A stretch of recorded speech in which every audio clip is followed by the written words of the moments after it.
ஆசியாவின் ஜோதி மேசியா இயேசு கிறிஸ்துவின் நாமத்தினாலே உங்கள் யாவருக்கும் வாழ்த்துதலும் சமாதானம் உண்டாவதாக. மற்றும் ஒரு இனிய நன்னாளிலே இந்த தெய்வ செய்தியின் மூலமாய் உங்கள் அனைவரையும் சந்திப்பதிலே மிகுந்த மகிழ்ச்சி அடைகிறோம். இயேசுவே நீங்கள் என்ன பண்ணுறீங்க அப்படின்னு சொல்லும்போது இயேசு சொன்னார், வந்து பார், நாசரேத்தில் நன்மை உண்டாகுமோ? நம்முடைய எண்ணங்களுக்கும் நம்முடைய சிந்தனைகளுக்கும் அப்பாற்பட்டு தான் ஆவியானுடைய ஊழியம் இருக்கிறது, கிறிஸ்துவனுடைய விடுதலையும் இருக்கிறது. இந்த நாளின் செய்தியை உங்களுடைய இல்லம் நோக்கி வரும்படியாக ஆண்டவர் கிருபை செய்திருக்கிறார். இதற்காக ஒரு பெரிய டீம் ஜெபித்து கொண்டிருக்கிறது. உலகத்தின் பல பகுதியில் ஹோப் சேனல் என்ற ஒரு சேனல் பல மொழிகளிலே இயங்கிக் கொண்டிருக்கிறது. இன்றைக்கு தாய்மொழி தமிழிலே நாம் இதை கேட்டுக்கொண்டிருக்கிறோம். இந்த ஊழியத்திலே நீங்களும் பங்காளிகளாய் மாற வேண்டும் என்று சொல்லி எங்களுடைய விருப்பமாயிருக்கிறது. எங்களுக்காக நீங்கள் ஜெபியுங்கள், எங்களோடு கூட நீங்கள் பங்காளிகளாய் மாறுங்கள். தேவன் உங்கள் ஊழியத்தையும் உங்கள் குடும்பத்தையும் ஆசீர்வதிப்பார். பரிசுத்த ஆவியானவர் குறித்து 12 சத்தியங்களை நாம் கேட்டோம். இன்றைக்கு நிறைவான சத்தியம் 13ஆம் சத்தியம். இந்த நாளின் சத்தியத்தின் தலைப்பு கிறிஸ்துவில் விடுதலை. சின்ன வயசுல எனக்கு வந்து பிடிச்ச பாட்டு, விடுதலை நாயகன் வெற்றியை தருகிறார். ஐயோ, இவர் அட்வென்டிஸ் பாஸ்டர் பெர்க்மான்ஸ் பாட்டை பாடுறாருன்னு பார்க்காதீங்க. ஆண்டவர் மகிமைப்படும்படி தேவனுடைய வார்த்தையை அந்த ஊழியக்காரன் செய்தார். அதை நான் சொல்லி காட்டினேன், அவ்வளோதான். விடுதலை நாயகன் இயேசு கிறிஸ்து என்பதை நமக்கு வெளிப்படுத்துகிறார். அந்த கிரியையை முற்றுமுடிய செய்யும்படியாக உதவி செய்கிறவர் ஆவியானவர். இதை அங்கீகரிக்கிறவர் பிதாவானவர் என்பதை நாம் பார்க்கிறோம். எப்படியாவது போகணும்னு சொல்லி தம்பியும் பாப்பாவும் அடம் பிடிச்சி அந்த பொருட்காட்சிக்கு போகலான்னு சொல்லி ஃப்ரீ டிக்கெட் கொடுத்தாங்க. ஃப்ரீ டிக்கெட் யாருக்கு? பிள்ளைகளுக்கு மாத்திரம்தான். அப்பாவுக்கும் அம்மாவுக்கும் 100 ரூபாய், கூட கூட்டு போனவங்க எல்லாருக்கும் 100 ரூபாய். உள்ளே போனால் எல்லாரும் ஃப்ரீயாக இல்லை, எல்லாத்துக்கும் காசு கட்டி தான் ஆகணும்.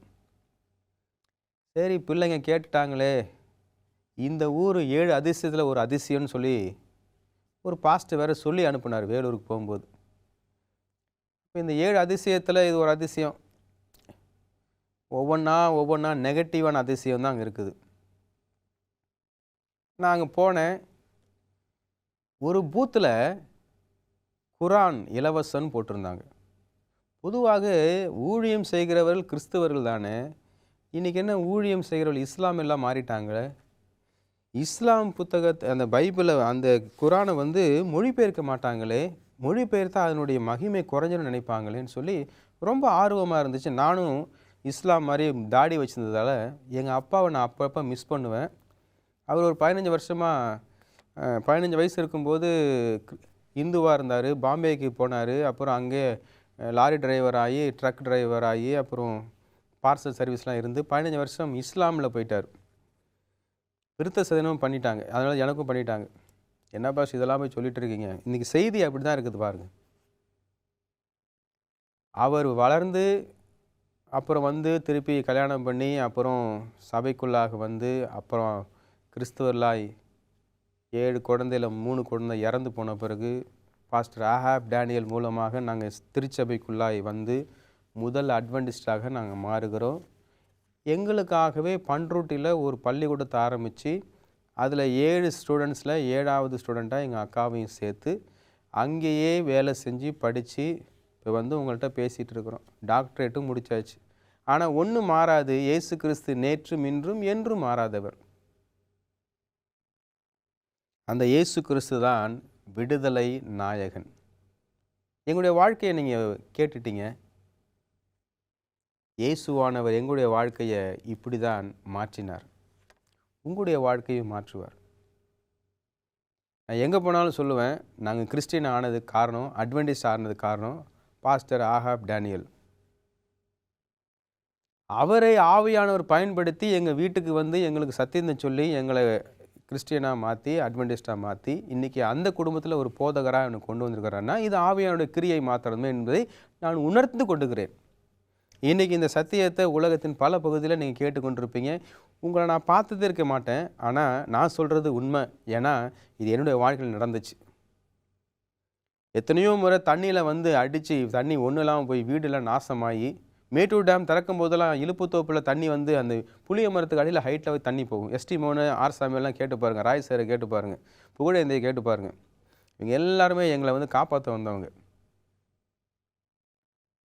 ஆண்டவர் எங்களை காப்பாற்றினார். தூங்கிட்டு இருக்கும்போதே அடுத்த நாள் பள்ளிக்கூடம் யாரோ தீ வச்சுட்டாங்க. இல்லைங்க, டீ குடிக்கிறேன்னு சொல்லி ஒருத்தர் போயிட்டாரு, அந்த விளக்கு தட்டி எலி தட்டி எரிஞ்சு போச்சு, டீ கடை எரிஞ்சிச்சு, எல்லாம் எரிஞ்சிச்சு. இந்த பக்கம் மரவாடி, புது பெஞ்சஸ்ஸு, புது கீத்து, பாண்டிச்சேரிலேருந்து கொண்டு வந்த கீத்து எல்லாம் எரிஞ்சு போச்சு, ஒன்றும் இல்லாமல் போயிடுச்சு. அந்த நெருப்பில் எங்கள் அப்பா இழுத்துட்டு எங்களை ஓடி போய் விட்டுட்டு எங்கள் அம்மாட்ட சொல்கிறாரு, அடுத்த பிள்ளைகளை எடுத்துகிட்டு போ, நான் பள்ளிக்கூடத்தில் போய் எல்லா சர்டிஃபிகேட்டும் கொண்டு போகணுன்னு சொல்லி கொண்டு போனார். இன்றைக்கி பள்ளிக்கூடத்துக்கு இருக்கிறது காரணமே எங்கள் அப்பா நைட்டு வாட்ச்மேனாக இருந்து உண்மையாக இருந்து அந்த சர்டிஃபிகேட்லாம் கொண்டு போய் காப்பாற்றினதால். நெருப்பு அப்படியே விழுறதை பார்க்குறோம். நெருப்பு வழியாக நாங்கள் ஓடுறோம். தண்ணீரிலும் நெருப்பிலும் என்னோடய வாழ்க்கை போச்சு. ஆனால் ஆவியானவர் எங்களிடத்தில் இருந்ததுனால தான் இன்றைக்கும் ஆண்டவர் எங்களுக்கு விடுதலையின் நாயகனாய் இருக்கிறார். இயேசு கிறிஸ்துவில் விடுதலை உண்டு. கிறிஸ்துவுக்கு பிரியமான அன்பு சகோதரனே, சகோதரியே, இந்த செய்தி உங்களுக்கு யாராக ஷேர் பண்ணியிருக்கலாம். நீங்கள் அட்வென்டிஸ்டே இல்லாமல் இருக்கலாம், நீங்கள் கிறிஸ்துவில் இல்லாமல் இருக்கலாம், நீங்கள் எந்த மதத்தையும் சாராதவராக இருக்கலாம், கடவுளே இல்லைன்னு சொல்லலாம். ஆனால் நான் சொல்கிறதான் உண்மைங்க. இதெல்லாம் நடந்துச்சு. நான் நம்புகிறேன் இயேசு இருக்கிறார். நீங்கள் சொல்லி பாருங்கள் நான் சொன்னது தப்புன்னு. என் வாழ்க்கையில் நடந்த சாட்சியை உங்களால் மறுக்க முடியுமா? சேலஞ்ச் பண்ணுங்கள் சார். சர்ச்சை உடைக்கிறீங்க, எரிக்கிறீங்க, ஊழியக்காரங்களாம் கொல்றீங்க, வாலிப பிள்ளைகளை ரேப் பண்ணுறீங்க, கிறிஸ்டியானிட்டியா இப்படி வந்துச்சுன்னு சொல்லி எதிர்த்து நிற்கிறீங்க. என்னுடைய சாட்சியை நான் சொல்கிறேன், உங்கள் சாட்சியை நீங்கள் சொல்லி பாருங்கள். வாங்க பேசலாம், வாங்க. கிறிஸ்துவுக்குள் பிரியமானவர்களே, கிறிஸ்துவில் விடுதலை உண்டு என்பதை நான் மறுக்க முடியாது. கலாத்தியரில் 5ஆம் அதிகாரம் 13ஆம் வசனத்தை நான் வாசிக்கிறேன். கலாத்தியர் 5:13. சகோதரரே, நீங்கள் சுயாதீனத்திற்கு அழைக்கப்பட்டீர்கள். இந்த சுயாதீனத்தை நீங்கள் மாம்சத்திற்கு ஏதுவாக அனுசரியாமல் அன்பிலே ஒருவருக்கொருவர் ஊழியம் செய்யுங்கள். ஒரு கன்னத்தில் அடித்தா இன்னொரு கன்னத்தை காட்டுன்னு சொல்லி இயேசு சொன்னாருங்க. அதனால தான் அமைதியாக இருக்கிறோம். எங்களாலையும் தவறுகளும் தீமையான காரியங்களும் செய்ய முடியும், ஆனால் செய்யக்கூடாதுன்னு சொல்லி எங்களுடைய இறைவன் சொல்லியிருக்கிறார், உங்களுடைய இரட்சகர் சொல்லியிருக்கிறார். அன்பிலே ஊழியம் செய்வதுதான் கிறிஸ்துவின் விடுதலையாய் இருக்கிறது. இந்த நாளின் சத்தியத்தில் நாம் படித்து கொண்டிருக்கும் பொழுது முதலாவது பவுல் கிறிஸ்துவில் கிடைக்கிற விடுதலையை குறித்து எழுதுகிறார். பின்பு கள்ள போதகர்கள் அடிமைத்தனத்துக்குள் உட்படுத்தி கொள்ளும் விடுதலையை ஒப்பிடுகிறார். விடுதலையை தவறாக பயன்படுத்தி விடக்கூடாது. ஆகவேதான் பவுல் கலாத்தியருக்கு கிறிஸ்து மூலமாய் ரட்சிக்கப்பட்ட பின் நியாயப்பிரமாணத்தை எவ்வாறு கடைபிடிக்க வேண்டும் என்று கூறுகிறார். எப்படி விடுதலை கிடைக்கிறது? கிறிஸ்துவில் கிடைக்கிற விடுதலையை கலாத்தியர் 5:1 நாம் பார்க்கிறோம்.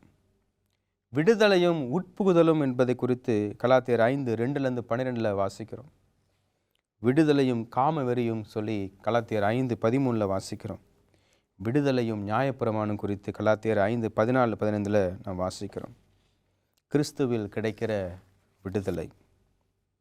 ஆனபடியாலே நீங்கள் மறுபடியும் அடிமைத்தனத்தின் நுகத்துக்குட்படாமல் கிறிஸ்து நமக்கு உண்டாக்கின சுயாதீன நிலைமையிலே நிலைத்து கொண்டிருங்கள். கலாத்தியர் 5:1.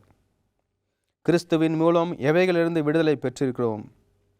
இந்த கேள்வியை கேட்டிங்கன்னா, பாவத்திலிருந்து விடுதலை ரோமர் 6:18. கண்டனத்திலிருந்து விடுதலை ரோமர் 8:1. உலக சீர்கேட்டிலிருந்து விடுதலை கலாத்தியர் 1:4. நியாயப்பிரமாணத்தின் சாபத்திலிருந்து விடுதலை கலாத்தியர் 3:13. விக்கிரக ஆராதனையிலிருந்து விடுதலை கலாத்தியர் 4:8. நியாயப்பிரமாணத்தின் அடிமைத்தனம் கலாத்தியர் 5:1. பிசாசிலிருந்து விடுதலை எபிரேயர் 2:14. நித்திய மரணத்திலிருந்து விடுதலை எபிரேயர் 2:15. கிறிஸ்துவில் கிடைக்கிற விடுதலையை நாங்கள் பார்க்கிறோம். நிறைய பேர் நினைக்கிறாங்க, இப்படி பயமுறுத்தினா, இப்படி தவறுகள் செய்தால் இந்த கிறிஸ்துவரெல்லாம் அமைதியாயிருவாங்கன்னு. அப்படி கிடையாது. கிறிஸ்துவின் விடுதலை பெற்றவர்கள் இந்த உலகத்தின் பாடுகளை சந்தோஷமாக ஏற்றுக்கொண்டு பரலோகத்துக்கு போகிற வேண்டிய நம்பிக்கையில் போக முடியும். யாருமே பரலோகத்துக்கு போகிறதுக்கு ஒரு கிறிஸ்துவனை தடை செய்யவே முடியாது. நீங்கள் இந்த உலகத்தின் எந்த அதிபதியாக இருந்தாலும் சரி, அவங்களுடைய நம்பிக்கையை நீங்கள் குலைத்து போடவும் முடியாது. உங்கள் சரீரத்தை நீங்கள் கட்டுப்படுத்தி அவங்களுடைய சரீரத்தை நீங்கள் வாதிக்கலாம், கொலை செய்யலாம், எரிக்கலாம், போகலாம், எல்லாம் பண்ணலாம். கிறிஸ்துவில் விடுதலை உண்டு. கலாத்தியர் 5:1 நம்ம பார்த்தோம், ஆனபடியினாலே நீங்கள் மறுபடியும் அடிமைத்தனத்தின் நுகத்துக்கு உட்படாமல் கிறிஸ்து நமக்கு உண்டாக்கின சுயாதீன நிலையிலே நிலை பெற்றிருக்கிறீர்கள். 1 கொரிந்தியர் 6:20, 1 கொரிந்தியர் 7:23 நம்முடைய சொந்த விடுதலைக்காக நாம் எந்த விலையும் கொடுக்கவில்லை. இயேசு சிலுவையில் நமக்காக விலை கொடுத்து விட்டார். இயேசுவின் காயங்களால் சுகமானேன் சுகமானேன் அப்படி பாட்டு பாடுறோம் பார்த்தீங்களா? இயேசு நமக்காக விலை கொடுத்து விட்டார். விடுதலை ஆவதற்கு நாம் எதுவும் செய்ய வேண்டிய அவசியம் இல்லை. நியாயப்பிரமாணத்தை கை கொண்டால் மாத்திரமே போதும். நாம் நம்முடைய பிதாவின் சித்தத்தை செய்கிறோம் நியாயப்பிரமாணத்தை கை கொண்டதன் மூலமாக. ஏனென்றால் நாம் தேவனுடைய குமாரரும் குமார்த்திகளுமாய் இருக்கிறோம். நம்முடைய விடுதலை நாம் இயேசு கிறிஸ்துவில் வைத்திருக்கிற உறவில் கட்டப்பட்டிருக்கிறது. இன்டர்வியூக்கு போனாங்க, எப்படியாவது ஏதாவது வேலை கிடைக்குன்னு பார்த்தாங்க. சரி, எல்லாம் பேசி முடித்தாங்க. நாங்கள் சாபத்துக்கு வரமாட்டோம். சாபத்துனா என்னங்க? இது நாங்கள் சர்ச்சுக்கு போயிடுவோம் சனிக்கிழமைனா. சனிக்கிழமை விவேகம் என்னும் வெள்ளி முளைத்து சாதி மதப்பித்து என்று சொல்லி சனி தொலைந்தால்தான் சமத்துவம் என்ற ஞாயிறு பிறக்கும் என்று சொல்லப்படுகிறது. சாதி மதப்பித்து என்ற சனி தொலைந்தால்தான் சொல்லப்படுகிறது. ஆனால் செவன்த் டே அட்வென்டிஸ்ட் சபை விசுவாசிகள் இந்த வேதத்தில் விரும்புவதெல்லாம் சாதி மதப்பித்து கிடையாது. இது சனிக்கிழமை ஆண்டவரை நினைக்கிற ஒரு அற்புதமான ஆசீர்வாதமான மகிமையான ஒரு நாள். இந்த உலகத்தெல்லாம் படைத்தவர் எவ்வளோ காசு செலவு பண்ணி எலான் மஸ்க் அங்கே போக பார்க்குற வெடிச்சு போயிடுது. போக முடியாதுங்க. அவராக வந்தால் தான் நம்ம பார்க்க முடியும். அன்னைக்கு அவரை நினைக்கிறது தான் சனிக்கிழமை நாள். இன்றைக்கி எத்தனை பேர் ஹெச்ஓடியாக இருக்கிறீங்க, ப்ரொஃபஸராக இருக்கிறீங்க, எல்லாம் பெரிய பெரிய ரெஜிஸ்டராக இருக்கிறீங்க. உங்களுக்கு முன்னாடி ஒரு செவன்த் அட்வென்டிஸ்ட் விசுவாசி வந்து எக்ஸாம் எழுத முடியாதுங்க, எனக்கு தயவு செய்து கொஞ்சம் விடுப்பு கொடுங்கன்னா கேவலமாக பார்க்குறீங்க அவங்கள. ஆனால் பரலோகத்தின் தேவன் சொல்கிறாரு, அன்றைக்கி நீங்கள் கும்பிட்டீங்கன்னா உங்களுக்கு ஆசீர்வாதம். பப்ளிக் கேம்பஸ் மினிஸ்ட்ரின்னு ஒரு கேம்பஸ் மினிஸ்ட்ரி ஆரம்பித்து இந்த செவன்த் அட்வென்டிஸ்ட் சபை அதை எல்லா யூத்துக்கும் உதவியாக இருந்து கொண்டிருக்கிறது. உதவி செஞ்சு பாருங்கள், அந்த பையன் அந்த பொண்ணு உங்களை வாழ்க்கையிலேயே மறக்க மாட்டாங்க. கொஞ்சம் செஞ்சு பாருங்கள். நன்மை செய்வதில் சோர்ந்து போகாதுன்னு சொல்லி வேதம் சொல்லுகிறது. எல்லாம் பேசி முடிக்கும் பொழுது சனிக்கிழமை வரமாட்டேன் அப்படின்னாங்க. அப்படின்னா வேலை கிடையாது. நாங்கள் சந்தோஷமாக என் ஒய்ஃப் வெளியே வந்துட்டா கேட்டு மறுபடியுமே கூப்பிட்டு பார்க்குறாங்க. நல்லா படிச்சிருக்கம்மா, ஏமா உனக்கு மூளை வேலை செய்யலையா, கிறுக்கு பிள்ளையா நீனு? அதனால் சனிக்கிழமை நீ பாட்டு வந்துட்டு இருந்துட்டு போக வேண்டியதானே, ஆண்டவரை மனசில் நினச்சிக்கப்பா, நாங்களும் கிறிஸ்டியன்ஸ் தான் சொல்லி அந்த காலேஜில் இருக்கிறவங்க சொல்கிறாங்க. என் ஒய்ஃப் சொன்னா, இல்லைங்க எல்லாம் ரொம்ப கஷ்டங்க, நாங்கள் பிச்சை எடுத்தாலும் நேர்மையாக எடுப்போம் அப்படின்னு சொல்லிட்டு வந்துட்டா. திருப்பி கூப்பிட்டாங்க, அப்புறம் வேலை கொடுத்தாங்க. கடைசியில் முதல் முறையாக அந்த காலேஜில் பைபிள் அவர்ன்ற ஒரு கிளாஸ் ஆரம்பிக்க சொன்னாங்க. ஒய்ஃபுடைய நன்னடத்தையை பார்த்து அந்த கிளாஸு டீச்சராகவும் என் ஒய்ஃப் மாற்றிட்டாங்க. ஒவ்வொரு நாளும் செவன்த் அட்வென்டிஸ்ட் சபையோட சத்தியம் அந்த காலேஜ் பிள்ளைகளுக்கு சொல்லிக் கொடுக்கப்படுகிறது. விடுதலை நாயகன் யார்? இயேசு கிறிஸ்து. எங்கே தடை வருகிறதோ சோர்ந்து போகாதீங்க. கிறிஸ்துவுக்குள் அன்பான சகோதரனே சகோதரியே, என்னைக்கு தடை வருதோ அன்னைக்கு தான் அவங்களுடைய மனது உடைக்கப்படுகிறது, உங்களுடைய விசுவாசம் உறுதியாக்கப்படுகிறது, சத்தியம் போவதற்கான வழி ஆயத்தமாகிறது. எந்த பாஸ்டர் அந்த சபைக்குள்ளே அந்த கல்லூரிக்குள்ளே போய் பைபிளை சொல்ல முடியாதுங்க. இன்றைக்கி மறைமுகமாக ஒரு கிளாஸ் ஆரம்பித்து அங்கே பைபிள் அவர் நடந்துகிட்டு இருக்குது. காலேஜ் போயெல்லாம் சொல்லக்கூடாது. அப்புறம் நீங்கள் ஏதாவது சந்தோஷத்தில் நன்றி சொல்லுவீங்க, அப்புறம் அவங்களுக்கு எல்லாமே முடிஞ்சு எல்லாம் கதை முடிச்சிருவீங்க. ஜெபம் பண்ணிக்கோங்க, எங்களுக்காக ஜெபம் பண்ணிக்கோங்க, உங்களுக்காக நாங்கள் ஜெபம் பண்ணிக்கிறோம். நான் சொல்ல வரதெல்லாம் என்னன்னு தெரியுங்களா? விடுதலை நாயகன் இயேசு கிறிஸ்து என்பதை நான் உங்களுக்கு சொல்லிக்கொள்ள விரும்புகிறேன். கலாத்தியரில் 5ஆம் அதிகாரத்தை படித்தோம், 1ஆம் வசனத்தை படித்தோம். 2ஆம் வசனத்துக்கு போவாங்க. இதோ நீங்கள் விருத்த சேதனம் பண்ணி கொண்டால் கிறிஸ்துவில் உங்களுக்கு ஒரு பிரயோஜனம் இராது என்று பவுலாகிய நான் உங்களுக்கு சொல்லுகிறேன். சதையில் சிறிது வெட்டுவதை குறித்து பவுல் ஏன் இவ்வளவு முக்கியப்படுத்துகிறார்? அது ஒரு முக்கியமற்ற செயலாக தான் தெரிகிறது. விருத்த சேதனம் பண்ணுகிறவர்கள் நியாயப்பிரமாணத்தின் எல்லா கற்பனைகளையும் கைக்கொள்ள வேண்டும் என உறுதி அளிக்கின்றனர். அது கிரியையின் மூலம் நீதிமானாக்கப்படுதல். ஆகவே அவர்கள் தேவன் கொடுக்கும் கிறிஸ்துவின் மூலம் நீதிமானாக்கப்படுதலை நிராகரிக்கிறார்கள். ஆவிக்குரிய வளர்ச்சியின் வழிக்கு அது ஒரு தடையாகவே இருக்கிறது. விருத்த சேதனம் சிலுவையின் குற்றத்தை நீக்குகிறது. உங்களை நீங்களே ரட்சித்துக்கொள்ள நினைக்கும் போது சிலுவை செய்தி மனித பெருமைக்கு குற்றமாய் இருக்கிறது. ஏனென்றால் நாம் கிறிஸ்துவையே முழுவதுமாக சார்ந்திருப்பதாக அறிக்கை செய்கிறோம். கலாத்தியர் புத்தகத்தை நீங்கள் வாசிங்கன்னா புத்தி இல்லாத கலாத்தியரே, வேலைக்காகாத மருத்துவர்களேன்னு சொல்லி தான் எழுதுகிறார். ஏப்பா விருத்த சேதனம் பிடிச்சிட்டு அழுவாதீங்கப்பா, இயேசுவை ஏற்றுக்கொள்ளுங்கள். அதில் விருத்த சேதனம் கிடையாது, விருத்த சேதனம் இல்லாமல் கிடையாது, யூதனும் கிடையாது, கிரேக்கனும் கிடையாதுன்னு சொல்லி விடுதலையை குறித்து இங்கே பேசுகிறதை பார்க்குறோம். விருத்த சேதனத்தை போதிப்பவர்கள் குறித்து பவுல் கூறுவதை பார்த்தால் அதில் பெரிய ஆபத்து இருப்பதாக தான் தெரிகிறது. உங்களை கலக்குகிறவர்கள் தரிப்புண்டு போனால் நலமாக இருக்கும் என்று சொல்லியும் அந்த கலாத்தியர் 5ஆம் அதிகாரத்தில் தொடர்ந்து எழுதுகிறதை நான் வாசிக்கிறேன்.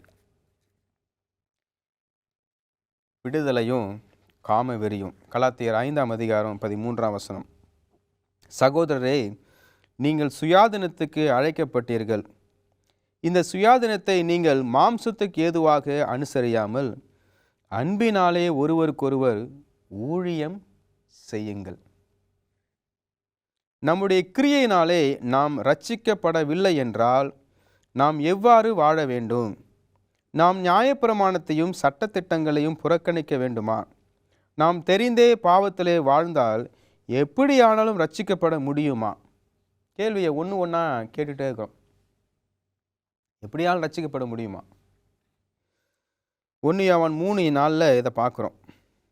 பாவத்துக்கு மரித்து நாம் இனி அதிலே எப்படி பிழைப்போம்? ரோமர் 6ஆம் அதிகாரம் 2ஆம் வசனத்தின்படி விருப்பத்துடன் பாவத்தில் இருப்பதை விட நம்முடைய விடுதலை அன்பிற்கு அடிமைகளாக சேவை செய்ய நம்மை வழி நடத்துகிறது. விருப்பத்தோடு பாவத்தில் விழுந்துட்டு பாவத்துக்கு அடிமையாகி சிக்காயி அப்புறம் அடிமையாகி அதில் பாவங்கள் செய்து தவறுகள் செய்து அதுலேருந்து வெளிவர முடியாமல் கஷ்டப்படுறீங்களா? நீங்கள் இயேசுவை ஏற்றுக்கொள்ளுங்கள். விடுதலை உங்களை தேடி வரும். லிபர்ட்டி ஸ்டாச்சுக்கு முன்னாடி நீங்கள் போய் நின்று பாருங்கள். நான் போனதில்லைங்க, ஒரு நாள் போய் பார்ப்பேன். சங்கிலியை உடைக்கும்படியாக சுத்தில் ஓங்கப்பட்டு சங்கிலி உடைந்து இருக்கிறதை நான் பார்க்கிறோம். pronounce liberty. Jesus Christ pronounced liberty today to you and your family. நாம் விருப்பத்துடன் ஊழியக்காரர்களாக ஆகிறோம். நாம் விருப்பத்தோடு பாவத்தை நாம் ஏற்கொள்ளும் பொழுது, கிறிஸ்துவனிடத்திலே நாம் வந்து ஆண்டவரே உதவி செய்யன்னு கேட்கும் பொழுது விருப்பத்தோடு இயேசுவுக்கு அடிமையாய் மாறுகிறோம். இயேசுவுக்கு அடிமையானவங்க சும்மா இருக்க மாட்டாங்க. இந்த பைபிளை தூக்கிட்டு போயிட்டே இருப்பாங்க. இயேசு எனக்கு எதை செஞ்சாருங்க அதை செஞ்சாருன்னு சொல்லிக்கிட்டே இருப்பாங்க. வாய் சும்மாவே இருக்காது. ட்ரெயினில் போனாலும் சரி, பஸ்ஸில் போனாலும் சரி, எங்கே போனாலும் சரி, எந்த ஒரு பைபிள் ஒர்க்கராவது அமைதியாக ட்ராவல் பண்ணி பார்த்துருக்கீங்களா நீங்கள்?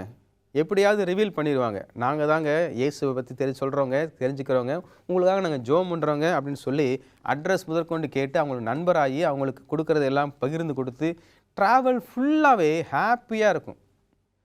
மறைமுகமாக நீங்கள் ட்ராவல் பண்ணுறீங்களா? யோசித்து பாருங்கள். இயேசுவோடு ட்ராவல் பண்ணுற எல்லாருமே இயேசுவை குறித்து சொல்லிக்கிட்டே இருப்பான் ட்ராவலர்ஸோட. விடுதலையும் நியாயப்பிரமாணமும். உன்னிடத்தில் நீ அன்பு கூறுவது போல பிறனிடத்திலும் அன்பு கூறுவாயாக என்ற இந்த ஒரே வார்த்தையினாலே நியாயப்பிரமாணம் முழுவதுமாய் நிறைவேறும் என்று சொல்லப்படுகிறது. உன்னிடத்தில் நீ அன்பு கூறுவது போல பிறனிடத்திலும் அன்பு கூறுவாயாக. இந்த உலகம் முழுவதுமாக மார்க்கெட்டிங்கில் போயிடுச்சுங்க. எதை வித்தாவது நம்ம காசு சம்பாதிக்கணும், எவன் செத்தாலும் நமக்கு பரவாயில்லன்னு சொல்லி பயாலஜிக்கல் வாரை கொண்டு வராங்க, பிளாஸ்டிக் ரைஸை கொண்டு வராங்க, மார்க்கெட்டில் என்னென்ன இருக்குதோ எல்லாத்தையும் கொண்டு வந்துடுறாங்க. எல்லாத்தையுமே பார்க்கும்போது கவர்ச்சியாக இருக்கிறது, எல்லாமே வாங்கணும்னு ஆசைப்படுறோம், அதை வாங்குகிறோம், அதற்கான செலவு செய்கிறோம், அதற்காக வேலை செய்கிறோம், அதற்காக ஓடுகிறோம், வீட்டை விட்டு ஓடுறோம், வேலை செய்கிறோம், குழந்தைகளை விட்டு ஓடுறோம், வேலை செய்கிறோம், மனைவி விட்டு ஓடுறோம், வேலை செய்கிறோம், கடைசியில் எல்லாம் நிம்மதி இல்லாமல் இருக்கிறாங்க. விடுதலையின் நாயகன் இயேசு இன்றைக்கு அழைக்கிறார். ஆண்டவரை நீங்கள் ஏற்றுக்கொள்ளுங்கள். இயேசு கிறிஸ்துவை நீங்கள் ஏற்றுக்கொள்வதற்கு ஆவியானவர் கிருபை செய்கிறார், கிரியை செய்கிறார். என்னுடைய நம்பிக்கை என்ன தெரியுங்களா?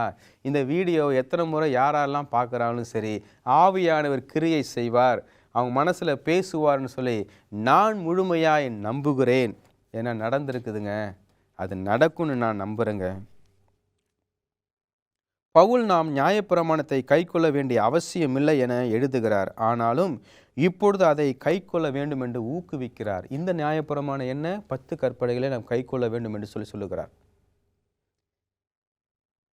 ஹெல்த்தியாக இருக்கணும்னா, சுகர் பேஷண்ட் ஆகிட்டிங்களா, 40 வயசு 50 வயசு ஆகிடுச்சிங்களா, சர்க்கம்சிஷன் பண்ணிட்டா நல்லதுங்க, சீக்கிரமாக நோய் வராது, சுகர் அதிகமாக இருக்கும். டயபெட்டிஸ் எல்லாம் சர்க்கம்சிஷன் பண்ணுறது நல்லதுன்னு சொல்லி சொல்கிறாங்க. ஒரு ஹெல்த் லாவுக்கு நல்லது, நோய் தொற்று ஏற்படாதுன்னு சொல்லி சொல்கிறாங்க. ஆனால் அது செஞ்சால் பரலோகத்துக்கு போகலான்னு சொல்லி நினச்சாங்க யூதர்கள். அப்படி கிடையாதுன்னு சொல்லி பவுல் சொல்லுகிறார். நியாயப்பிரமாணமாகிய 10 கற்பனையில் கீழ்ப்படைய வேண்டும் என்று சொல்லி இயேசு உங்களை அழைக்கிறார். இயேசு அதை தெளிவுபடுத்துகிறார். நியாயப்பிரமாணத்தின் எழுத்துக்களை கைக்கொள்வதும் கற்பனையின் நோக்கத்தை நிறைவேற்றுவதும் வெவ்வேறு காரியங்கள் என்பதை மத்தேயு 5, 6, 7 அதிகாரங்கள் நமக்கு சொல்லிக் கொடுக்குறார். அதை தான் சரியாக புரிஞ்சுக்கிட்டாரு யார்? மகாத்மா காந்தி. அதை சரியாக புரிஞ்சுக்கிட்டாரு யார்? Nelson Mandela. 2 பேருமே இந்தியாவுக்கும் சவுத் ஆப்பிரிக்காவுக்கும் விடுதலை வாங்கி கொடுத்தாரு. இன்னும் நம்ம புரிஞ்சிக்கல. ஆகவே தான் விடுதலை தாமதமாகிறது. விடுதலை நாயகன் உங்களுக்கு விடுதலை கொடுக்க நீங்கள் உங்களை ஒப்பு கொடுக்குறீங்களா? ஜெபிப்போமா? நல்ல ஆண்டவரே, இந்த நிகழ்ச்சியை பார்த்த ஒவ்வொரு பிள்ளைகளுக்காக ஜெபிக்கிறோம். ஆண்டவர் ஆசீர்வதியும். இயேசுவே விடுதலை நாயகன் என்பதை நாங்கள் உணர்ந்து கொள்கிறோம். ஆவியானுடைய கிரியை நாங்கள் புரிந்து கொள்கிறோம். ஆவியானவரே எங்களிடத்திலே எப்போதும் கிரியை செய்து உம்முடைய கிருபையினாலே நாங்கள் அனைவருக்கும் உதவியாக இருக்க எங்களை பயன்படுத்துங்க. எங்களை ஆசீர்வதிங்க, பயன்படுத்துங்க, பாதுகாத்துன்னு பலப்படுத்துங்க. இயேசுவின் மூலம் ஜெபிக்கிறோம் எங்கள் ஜீவனுள்ள தேவனாய் கர்த்தாவே, ஆமேன். கிறிஸ்துவுக்குள் பிரியமான அன்பு சகோதரனே, சகோதரியே, என்னுடைய வாழ்க்கையில் நடந்த காரியத்தை நான் சொன்னேன். இயேசுவை எப்படி ஏற்றுக்கொண்டேன், இயேசு எங்களை நடத்தினான்னு சொல்லி இந்த கமெண்ட் பாக்ஸில் உங்கள் குடும்பத்தை இயேசு எப்படி நடத்தினான்னு சொல்லி எங்களோடு ஷேர் பண்ணுங்களேன். ஆண்டவர் எப்படி நடத்துகிறான்னு சொல்லி எங்களோட ஷேர் பண்ணும்பொழுது அந்த ஊழியத்தை இன்னும் அதிகமாக செய்ய எங்களுக்கு உற்சாகமாக இருக்கும். தேவன் உங்கள் அனைவரையும் ஆசீர்வதிப்பாராக. ஆமென்.